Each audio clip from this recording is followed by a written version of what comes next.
Hello, wrestling fans, and welcome to this deep dive into the careers of two legendary professional wrestlers. They are being Randy Savage and George the Animal Steele. Their personas are legendary, but let's dive into some lesser known facts about these wrestling icons. We are going to use WWE 2K24 gameplay of these two wrestlers as a background to the facts. Please enjoy.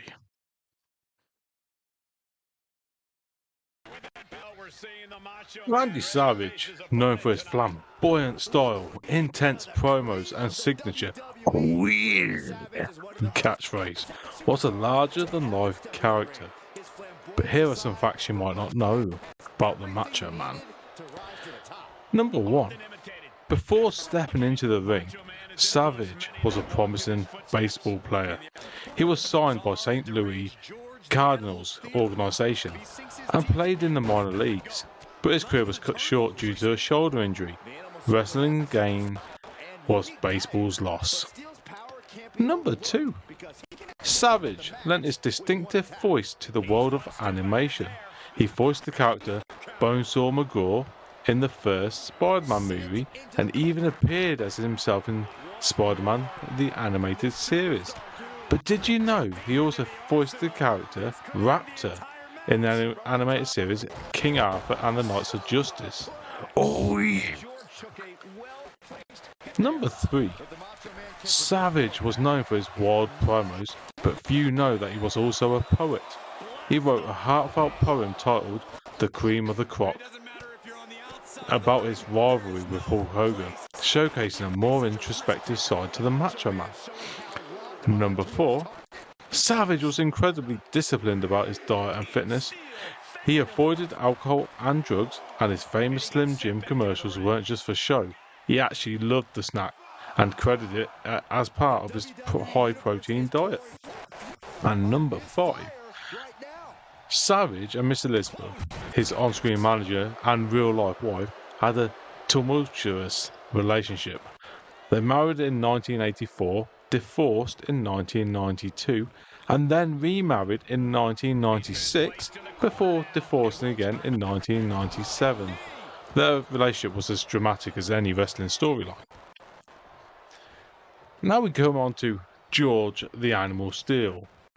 He was a unique character with his wild hair, more on his body, most unique green tongue, and seemingly uncontrollable behaviour.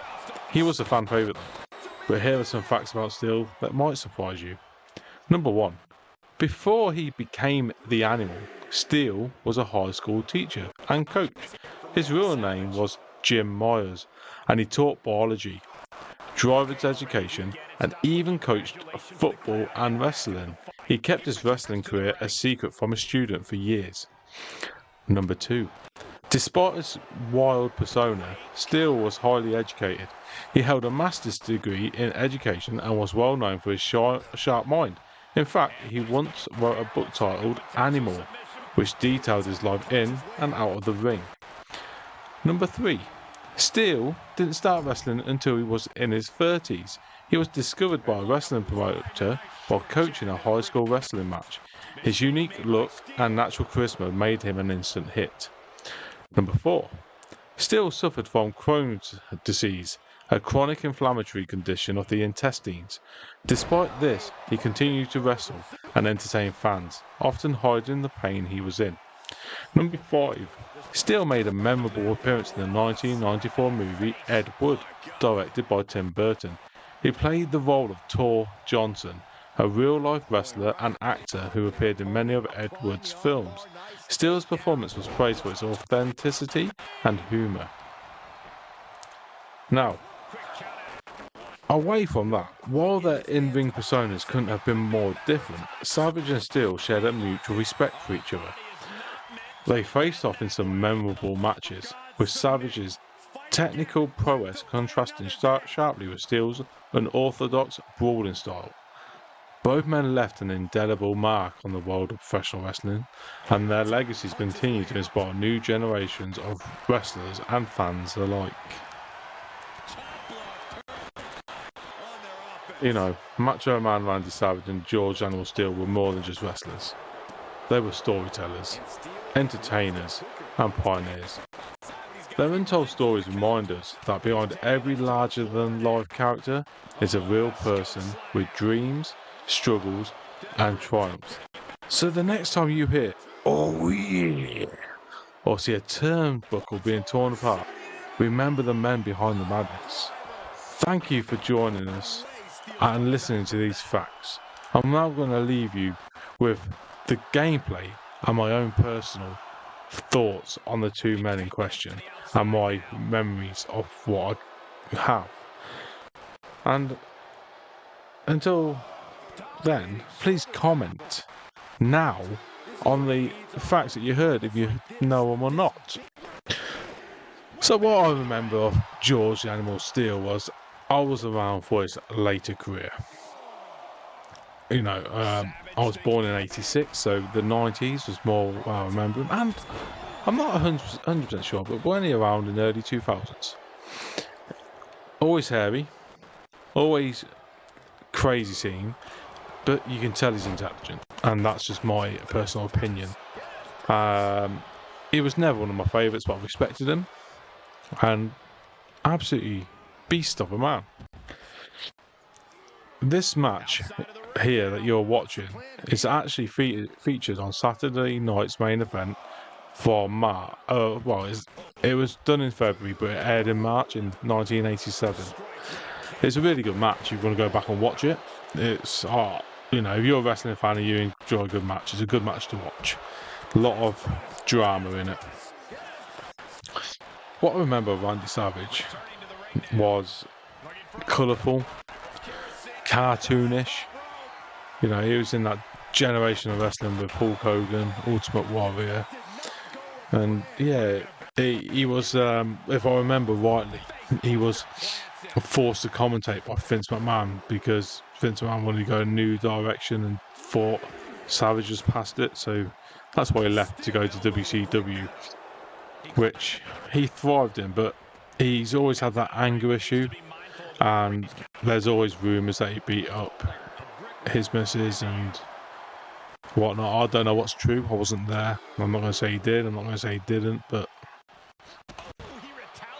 if he did, no respect to him. But as a talent, he really was inspiring to watch. And he set the path and the trail for many other wrestlers. And then there's Miss Elizabeth. I don't know much about her. I know from... this is very distant memory from a documentary I watched. She fell in love with Randy Savage. They met somewhere and he brought her into the business. I believe I want to say it was her sister didn't like him because he was quite verbally abusive and whatnot. And, you know, it is what it is, what she said. But it's the fact that it come out after he died that makes it questionable, because bring it up at the time. Let him defend himself. Let him tell him his truth, not just one side of the story. But yeah, I'm going to leave you with the rest of this match, and I hope you enjoy the ending. Thank you for watching, and please, like I say, leave a comment. Tell me what match you would like to see next between which competitors, because I will do that, and I'll do my research, bring you some more lesser known facts with a video and compilation. Also, if there is a different approach you would want me to take, let me know. The reason I've gone with this sort of approach is because of copyright, really, because I'm not using music. I'm just letting a game run through. So once again, thank you for watching and enjoy the rest of this match. I'll stop yabbering on now, I think.